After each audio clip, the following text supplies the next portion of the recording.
जीवन में अगर चमत्कार लाना चाहते हैं तो आपको इन रहस्यों पर ध्यान देने की आवश्यकता है कि संयम और अनुशासन ही व्यक्तित्व में जादू लाता है।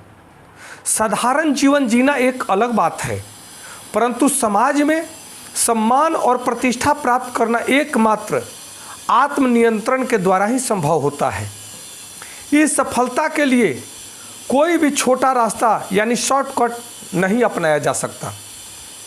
संसार में कड़ी मेहनत और आत्मानुशासन के द्वारा ही कोई चमत्कार संभव होता है। बिना कर्म किए कोई चमत्कार नहीं होता। जैसे कबाड़ी के दुकान पर 1 किलो लोहे का कीमत 40 से 50 रुपया होता है, किंतु वही 1 किलो लोहा जब चुंबक बन जाता है तो उसकी कीमत हजारों रुपये में हो जाती है। यानी मैग्नेट पावर में रूपांतरित होते ही वही लोहा कबाड़ी की दुकान के बजाय किसी भौतिक विज्ञान के प्रयोगशाला में सुशोभित होता है। लोहे को इस प्रतिष्ठा का एकमात्र कारण है आत्मानुशासन। यह एक वैज्ञानिक प्रक्रिया है। जब लोहे के अणु या परमाणु किसी सुनिश्चित दिशा में अपने को अनुशासित कर लेते हैं तो एक चमत्कारिक गुण उत्पन्न होता है, और वह लोहे के भीतर चमत्कारिक गुण जब पैदा हो जाता है तब उसका रूपांतरण हो जाता है और तभी वह लोहा चुंबक के रूप में रूपांतरित हो जाता है। अपनी इसी गुण धर्मिता के वजह से अपने समाज की अन्य धातुओं को अपनी ओर आकर्षित करना शुरू कर देता है।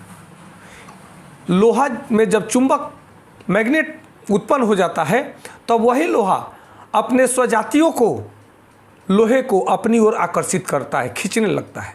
उसी प्रकार से जब मनुष्य आत्मानुशासन या आत्म संयम को धारण कर लेता है और अपनी आंतरिक ऊर्जा व अस्तित्व को अपने ध्येय के प्रति समर्पित कर देता है तो वह सफलता के लिए नए कीर्तिमान को गढ़ता है, नए कीर्तिमान स्थापित करता है। साथ ही उसके व्यक्तित्व में एक जादू सा उत्पन्न होता है। उसका व्यक्तित्व को लोग आकर्षण के रूप में देखते हैं और ज़्यादा प्रभावित होते हैं। सम्मान व प्रतिष्ठा उसके अनुचर बन जाती है। आत्मानुशासन से समाज में आत्म छवि बेहतर बनती है। सकारात्मक सोच जब हो जाता है तब मनुष्य सफल और खुशहाल जीवन को प्राप्त करता है। और आत्मानुशासन के बिना प्रतिभावान व्यक्ति भी निराशा एवं दुश्चिंताओं में घिरा रहता है। आत्मसंयमी व्यक्ति सदैव उत्साही